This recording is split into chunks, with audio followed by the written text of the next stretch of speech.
Hello everyone and welcome to Gizo Talks United, and on this episode of Gizo Talks United, you know the obvious.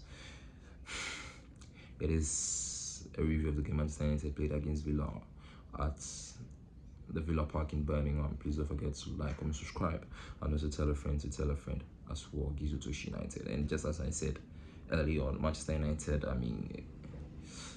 is the club of mine, whatnot, and I believe Manchester United, we're not clinical enough on the day.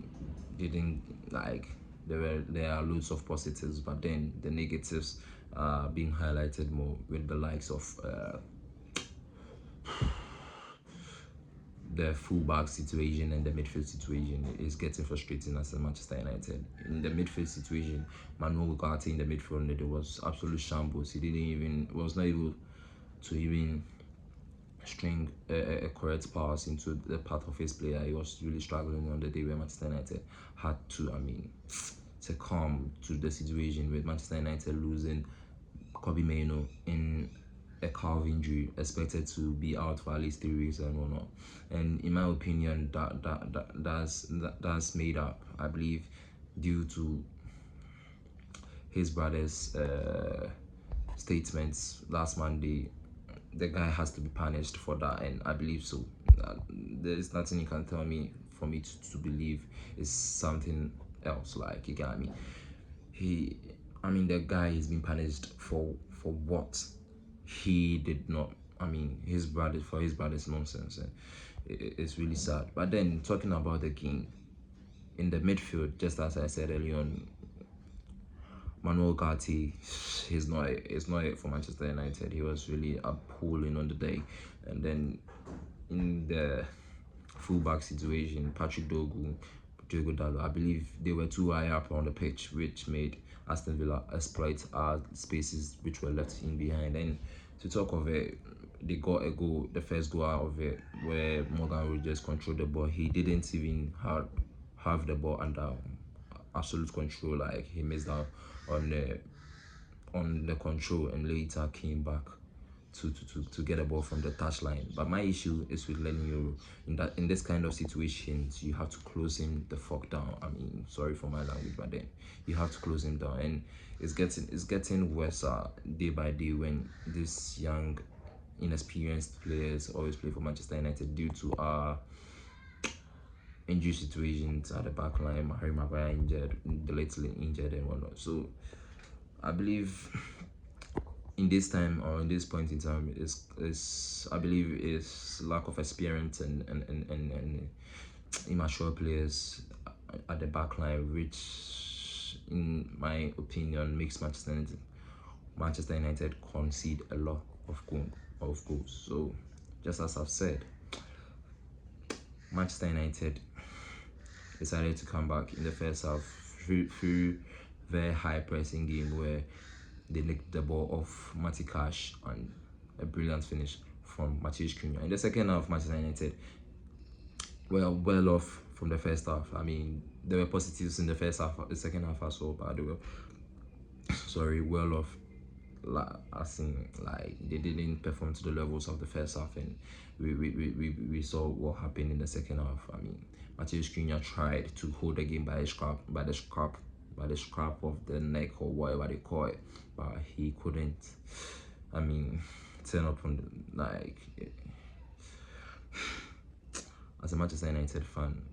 I've always said this is it always gets frustrating as a Manchester United fan watching Manchester United. But then we struggled enough to be here in this point in time in the league, and then against an informed Aston Villa, this is what you get if you try to be relaxed and not be on the front foot in the second half.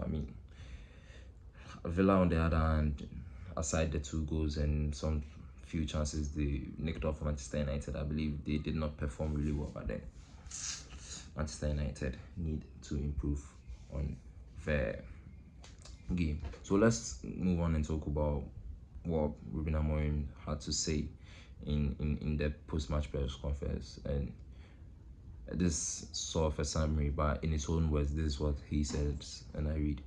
He says, I think we were the better team Today we were unlucky even with the injury of Bruno, but during the match, even without him, we were a better team, and I believe so. Manchester United were, just as I said, in the second half, there were some positives, but not just as the first half where Manchester United gave us something to talk about.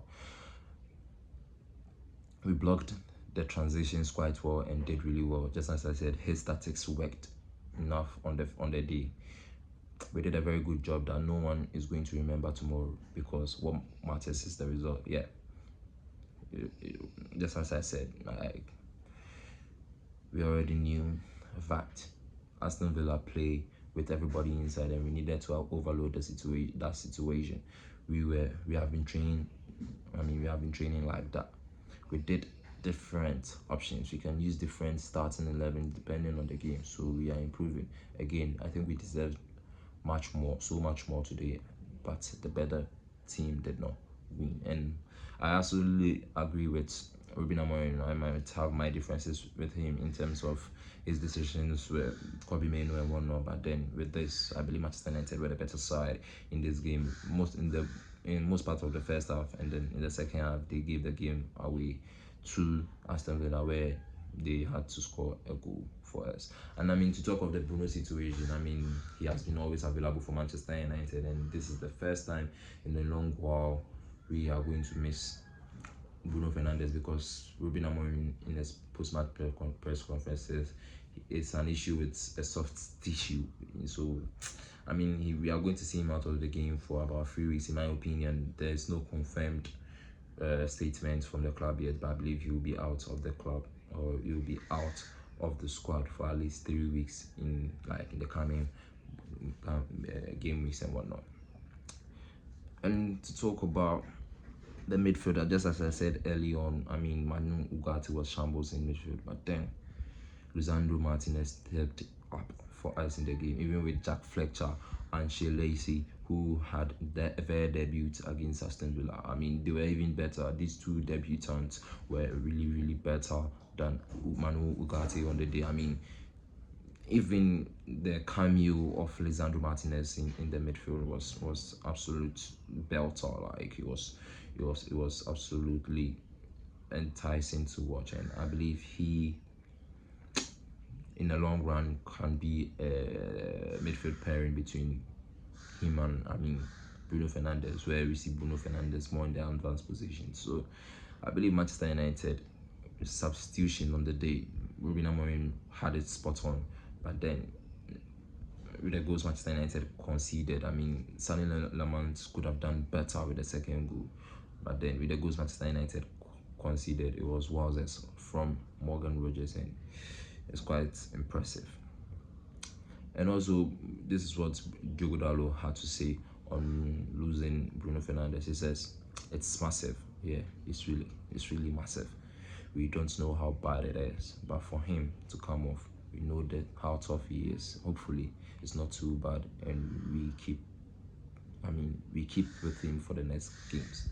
I mean, if this injury has to do with something with a tissue or whatever in the hamstring, just as you saw Mason Mount against, I think, Sunderland, is going to be a long time out for Bruno Fernandes, who has been always available for Manchester United. So there's nothing much to talk about Manchester United and the game they played against Aston Villa and whatnot. But then I believe Manchester United could have done better and won the game against Villa